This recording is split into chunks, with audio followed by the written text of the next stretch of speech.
York. Ebro in the morning on Hot 97. Look, man, Ebro in the morning. Beautiful Laura Styles with the Selena shirt paying homage today. I respect it. There you go. Wrestling T. Rosenberg. This vintage WCW Dungeon of Doom. You're never going to see this in your life. And Green Party affiliate Akeem Browder, brother of Kalief Browder. Salute to you, sir. Give it up for him on the show right now. Thank you. You've done a lot of great work out here, working with all the organizations around the city with the accomplishment of getting Rikers shut down and things transitioned over there. You've been a part of that movement. Yep. The mental health movement, the rights for inmates and recidivism and just all of the things. And a lot of it started with your brother, but you were active even before your brother. Is that true? Actually, it started really because of what they did to me. They actually put me in the system first. So when Kalief seen that was more so the reason why he took his stance on not wanting to take a plea. Mm-hmm. And why did you get arrested? So two things. So apparently, if you're black in New York, you get arrested for anything. That's true. Me, I actually got arrested it was they were looking for a 27-year-old Bronx rapist, and they said that I was the Bronx rapist in 1997. You were 15. I was 15, yeah. But you did plead guilty to like a sodomy charge with a 12-year-old. Yeah. So what was the story? So it was actually my girlfriend at the time. My girlfriend. So she's not my girlfriend now. But at the time, my girlfriend's mom caught us both, and so I ended up going home, rushing, left, and then by the time I got home, my mom told me to go pick up my brothers and sisters from from their school, which is like up the block from my mom's house. So as we're walking back home, so obviously she called the cops. But by the time I got home, then I went to go pick up my brothers and sisters. Then all of a sudden, when we were getting back, Kalief went through the gate. Kamal, Dion, my sister about to go through the gate, but she's the white girl of the family. We're all adopted, and so I could only, as an adult, look back and think it was played out perfectly. Helicopter came. As soon as, Nicole's going in the gate, helicopter came, news reporters came, police throwing me on the floor. But it set up the picture just right because you see a girl going into the house. And then you're right behind her. And I'm coming in right behind her. And it's a white girl, so look, he's doing another one. But y'all was doing teenage mischief anyway. Yeah, and so realistically, every kid explores, every kid does stuff like patting girls on the butt and not to say the action that I did was anywhere near appropriate, right? It's kid behavior that really, if you're taught about sexual experience or your sexual coming into, then you would choose better routes. But our kids don't get sex education. Our kids don't get morality and well, you were an classes. Adopted kid at that. So was that also a part of some of your challenges as a youth too? Actually, no. My mom took care of us. My mom was the mother in the shoe. She took 32 kids in her lifetime into her house, and God rest my mom right now. But what she did was bring everyone into her household, whether you're black, white, whatever race, whatever age, because she took some kids older, some kids younger. I was the first adopted. Kalief was the last. And when she took us in, all of us got the same attention. But that's beautiful. Yeah, my mom did her job. But she also put us in a position where every black family or mother wanting best for her kids, they say, you know what, I'm going to put them in a better school. And that better school usually happens to be white schools. So she put us in school in City Island. We're the only black family in City Island going to school. It's not actually better for our kids, I don't believe, because then you're the only one. So we're always, boy, come here. We're always hit. We're always told, do this. And so, it's not actually a better situation. You feel more like an outcast or like a... Absolutely. But you don't know the spotlight's on you. You don't know racism you're in an environment. as a kid, yeah. You don't know racism as a kid. So in the reality of it, you just know you're being treated different, but you don't know what it's stemming from. And then when they teach you social studies, and I had a teacher, Mr. McConnell, taught social studies at the time where African history or American history came in, then African history, and we start with our enslavement. We start with slavery. We don't actually teach the kings and the queens of Africa. We're not told about our history. You don't get the Shaka Zulu and the Mansa Musas and the pharaohs and the most you get is the dreamer. And like people who they can then, the dreamer, and when I say the dreamer, I mean Martin Luther King. Right. They want to entitle us dreamers because we can't really achieve being something in reality. Well, it reinforces a dream of American dream, and everybody comes here with American the dream. Yeah, It's yeah. a dream again. But so you were in the system. Your mother, rest in peace to your mom too. And then Kalief, what happens to him? And he gets isolated and has become. And I always wanted to know how you feel about this, right? Because it is your brother, but I feel like there's something amazing about the fact that your brother has become the name associated with the changing of laws for New York State. Like, in some ways, while loss is painful no matter how you get it, no matter how it happens, in some ways, you know, because of Kalief's experience and because it was documented and because of your work and Jay-Z and your mom and, you know, everyone working to make that story be known, the end result, while we're not all happy with the shutting of Rikers and the all the laws with raise the age, like it's not complete and no far stretch, it is a step in the right direction. But not really. I mean, I'm gonna say flat out, raise the age was, I can't curse on this, right? Yeah, sure. You can if you want. It was bullshit. For the people, it was bullshit. We set our standards high. We asked for what we wanted. I know because we marched in the street through, because I started Black Lives Matter and shut down Rikers in New York as an abolition movement.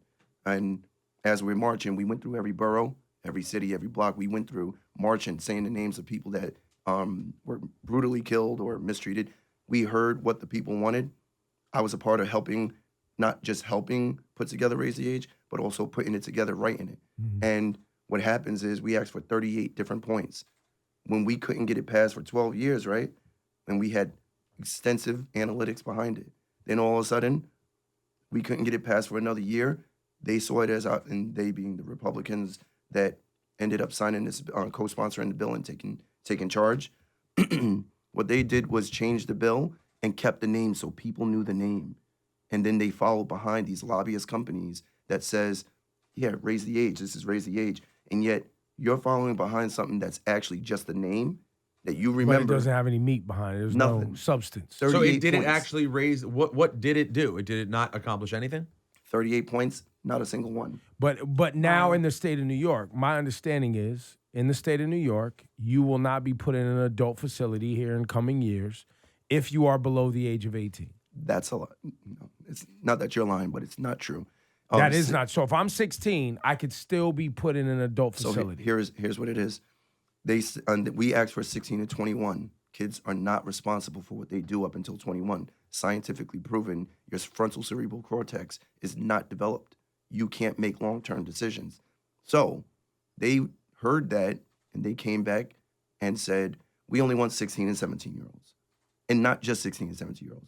We're going to make it worse. We only want 16 and 17-year-olds that don't have a violent felony or aren't charged with a violent Right, felony. yeah, because if you have a violent felony, anything like an assault charge or anything like that, they'll still try to put you in an They adult will facility. put you in an adult facility. However, So that's gun that means charges, Kalief that's- would have never been touched with that. Kalief never would have been touched because they gave him, for stealing a backpack, and all of our black kids, we always get our dump as a president. They give Trump charges. And with those Trump charges, every black kid gets. So you'll never get a chance to experience that privilege. So if somebody gives you the charge, so let me walk through this. I'm Yep, 16 years old. Let's say I have a warrant out for my arrest for jumping a turnstile. Let's just go there. Cops come and try to arrest me and charge me with a desk warrant, and maybe I ran from Resisting the cops arrest. Yep. and they hit me with resisting arrest. Yep. Is that a crime that could put that 16-year-old in an adult facility because it's considered violent? Yes. As long as they consider it violent, then you're done. You're an adult. So what happens is the charges are originally set as a violent charge. You get indicted.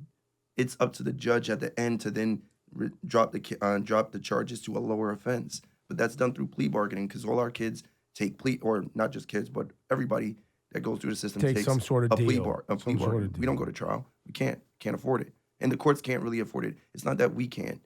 The courts can't afford it, so they're throwing what they did with Kalief. They offered him 20 years for allegedly stealing a backpack to scare him into taking a plea bargain. And so he didn't do it. So then they came back and they were like, bargained it all the way down to trespassing. But the original charge is there because he never accepted a trespassing, which is a nonviolent.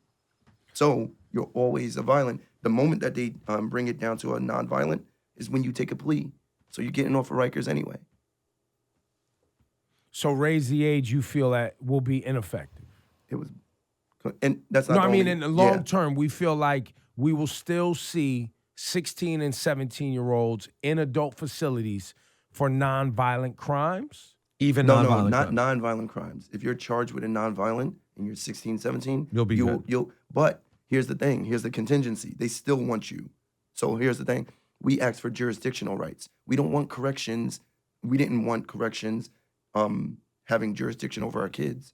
So what happens is now they said OCFS and correction on DOCS, who's governed by no one. DOCS is governed by, there's no governing factor over it. So they still have their hand in our kids. So if that kid is in now Corizon and he gets in a fight, it's violent. Now you got a violent charge. Corrections can now swoop you up. Got it. And then you'll be tried as an adult, just like that. You're in violent now. Got it. So, Akeem, you also, with all of this work, have now also decided to run for mayor. Talk to us about that. And you're representing the Green Party. Yeah, I'm representing the Green Party because basically we have had Democrats in positions of power for all my life and before us. And we still have the same problems. Homelessness is this is disgusting that we have such high volumes of homelessness, but with the youth, so everyone calls me like the justice mayor or the criminal justice mayor. But realistically, everything is tied into this, into the Department of Justice. Homelessness, I could prove it. You can't deal with your kid because the policing took the police authorities took community policing out of our communities. So you call the cops as a mother who can't deal with your teen that's out of control. So you call the police. You see the judge. The judge says, I'm gonna issue an order of protection. You can't go back home. You go to the shelter. There's only one shelter in New York. That shelter is 44th and 9th, between 9th and 10th.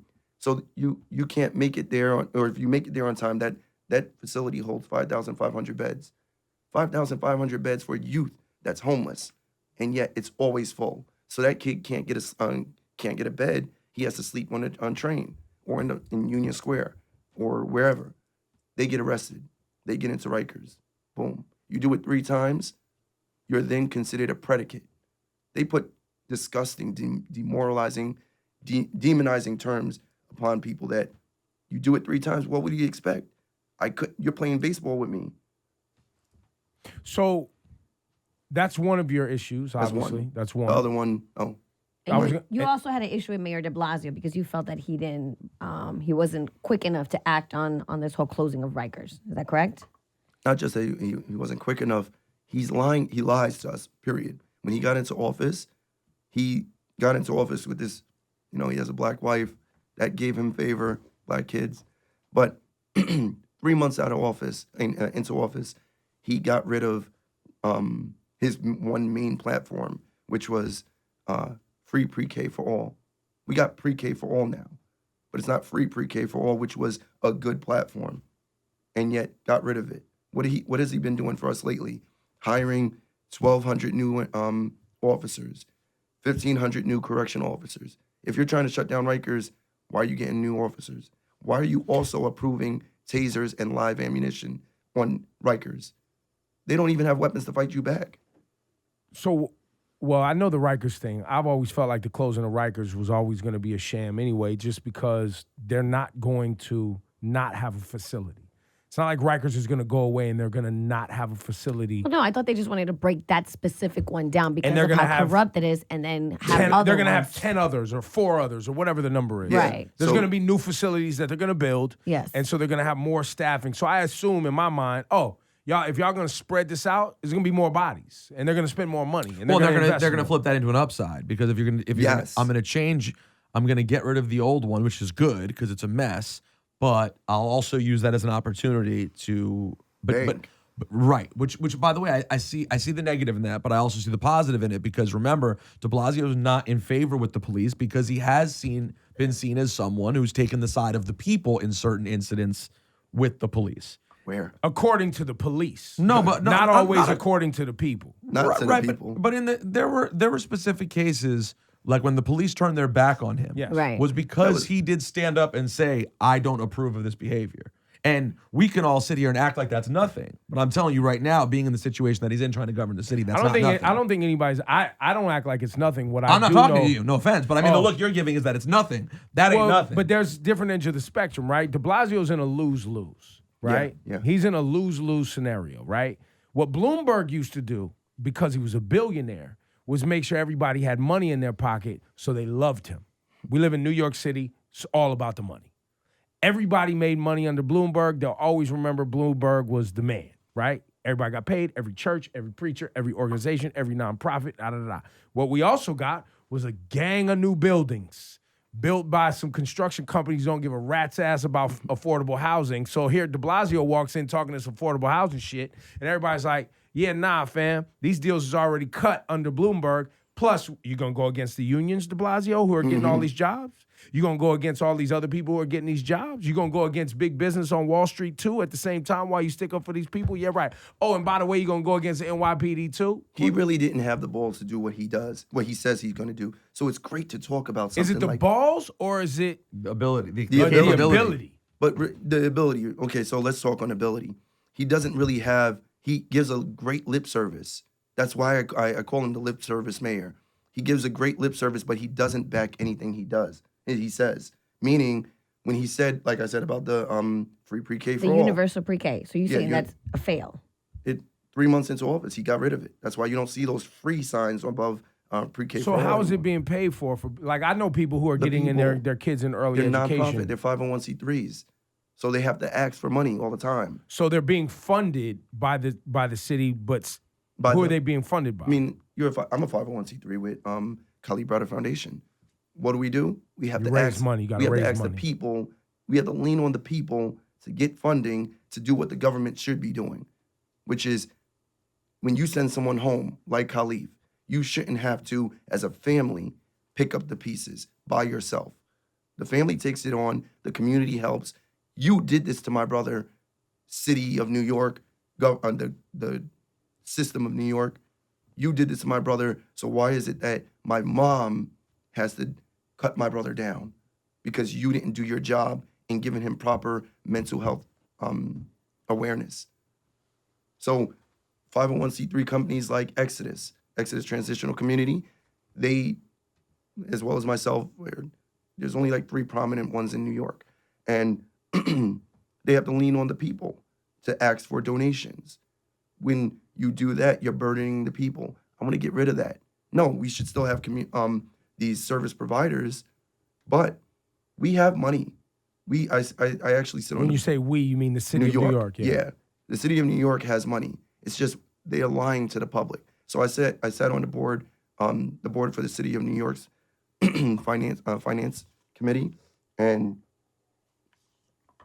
they have a lie that they prominently use that the Department of Corrections is fully funded by or is funded by the people. It's a city-funded organization. Lie number one. So when you have a company, you have different accounts. You have your payroll account, your staffing account, whatever. They have an operational account. The operational account is funded by the city. Jordan, Victoria's Secret, Corecraft, many companies, they support and fund through stock investment, escrow accounts. and their own donations, et cetera, that they want to get write-offs for. Exactly. So the city is not telling that aspect of it because they don't want you to know that this is a slave trade. But they'll say, if you tell half the truth, then you're not really telling the truth, right? Right. It's not the truth. And so you expect, as you're running for mayor, that you're going to be able to gut this whole thing or expose this whole I thing. want to, one, you have to expose stuff so that people can start seeing what it is. And that's what I'm doing beforehand. So when we get in office, I mean, look at this. We're criminalizing kids on the train for selling candies, right? You see it all the time. Yeah. Why aren't we monopolizing off this? Set up stands in the train stations for these kids who, after school, listen to the kids. I'm just doing this to put a little change in my pocket. Maybe because they don't have their mother home or their father at home because he's probably in jail. And so, instead of criminalizing them and then 3 times you're out, well, you know what? We're gonna make money off of it as well through taxes. Set up a stand in the train. First of all, we got to change this crappy MTA that we're using. But keep going down the path you're on. But instead of criminalizing them for what they're trying to do, listen to them, because a lot of people can be helped if you meet them where they are. Meet them in their mental illness where they are, and we won't have to have a $1.7 billion deficit every month covering Rikers alone. There's more than Rikers. We have jails throughout our city: Bronx, House, Brooklyn, the Boat. Every borough has a couple of jails. Why can't we, which I came out with a 3-year plan to shut down Rikers. Really, it kind of takes like 3 months. Get the people off. There's like 20% that's there for nonviolent crimes anyway. Hop in the turnstile, get out. And then the mentally ill, that's 60%. Get out. But where you're gonna just put mentally ill on the street? No. So you say get out, like what facility? Meaning, and I'm being quick, but meaning there are facilities. Or what we could be doing, I mean, we do have facilities for this though. In the Bronx there's a huge facility on I forgot what street, but there's facilities all throughout New York where their beds empty. You could be putting them in there. And so giving the treatment that they properly deserve is what's necessary. Not putting them next to other sane or not mentally ill people where then you're fighting for your life.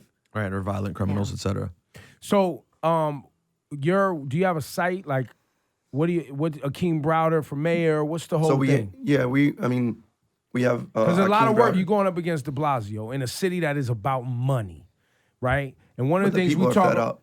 yeah, but not enough of them. Because if enough of the people was fed up, they'd be in the street right now. And one of the biggest problems we have in New York City, right, and this is something I kick and scream about. I was just going off this morning. We're watching our MTA fall apart. We're watching Penn Station fall apart. We're watching all this stuff fall apart because everybody wants a raise, and every union wants more dues, and every teacher wants this, and every bridge and tunnel wants more money. And meanwhile, the regular folks, they're not getting raises at work. Right? So the regular folks is coming out of their pocket. They can barely, the trains don't run on time. We had a derailment up in Harlem. All of these things are happening because everybody is only concerned about their own bank account and their own pocket. That's because we live in a gentrification time zone. Well, no, that's America. That is capitalism. And so what I hear you saying is you're hoping that people will vote for you because they want to get rid of the bullshit that is woven into the fabric of what America is about, which is poor people gonna suffer. They're gonna be capitalized upon, taken advantage of. Most of those are black and brown people. Yep. And we're expecting the haves to care about the have-nots, right? And this is a continual problem, which, I mean, we could go on and on and on, but that's what I hear you saying. Yeah. And realistically, I mean, it's not going to take one person to come change it. So my run for mayor is really because I want to see equality spread throughout. And you want to continue the conversation. Exactly, because I want to make people uncomfortable. Because when you get uncomfortable, then you worry about your pockets. Because you're uncomfortable while your workers aren't coming to work. Because you know what? Because we march and we're stopping your people from coming to work so that you can lose money, so that you can hear our issues. But when we stop thinking about our pockets, right, or our accounts, what it looks like is by bringing the cost of living down, we can really do this. It's just that we're catering to the wealthy class citizen because we want to get rid of the others. So one of the flaws with opening up these 4 new jails that de Blasio has, he wants to disenfranchise people. So there's a project building up in Washington Heights there's a Lippman Commission where they all, so Julio Medina, who's a part of Exodus, he's on this board with 3 other dummies. But anyway, these people are constantly talking about how crime rate is so high over there, it's costing the people money, blah, blah, blah. everything's about resources. So they want to get rid of this project complex where people can't otherwise live anywhere else. Where are you going to put them? But they're worried about their pockets, right? So they want to get rid of it because each of these 4 new jails is 5,500 beds.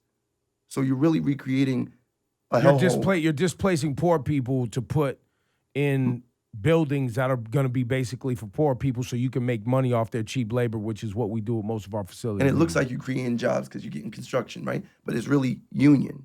Unions got that. So what are you doing for the people when you disenfranchise them? Are you making things even standard? Like affordable living is not affordable living. Well, I think the debate comes down to which people. It's Exactly. always which people. You're right. And when do we vote for mayor? Does anybody know? It's November 11th. This year, November 12th, November 11th. 2017. 2017, yep. And so you're going to be doing a lot of talking, a lot of interviews, and a lot of making noise in the next few That's why months. my voice is kind of hoarse right now. Well, good luck to you, man. Thank you. And appreciate you coming on the show. Thank you. And shout your site, your Instagram, and everything so people can follow along. Definitely. So it's Akeem, you can find me at AkeemBrowder2017.org or with the foundation, it's KaliefBrowderFoundation.com. And look, get us whatever material because, we stir shit up. So we'll share the Definitely. information And we're on a for social sure. media platform. You can find us on Facebook with the Kalief Browder Foundation. Excuse me, my voice again. It's all good, man. It happens. Thank you. Yo, good luck, man. Thank you. Good luck. Cheers.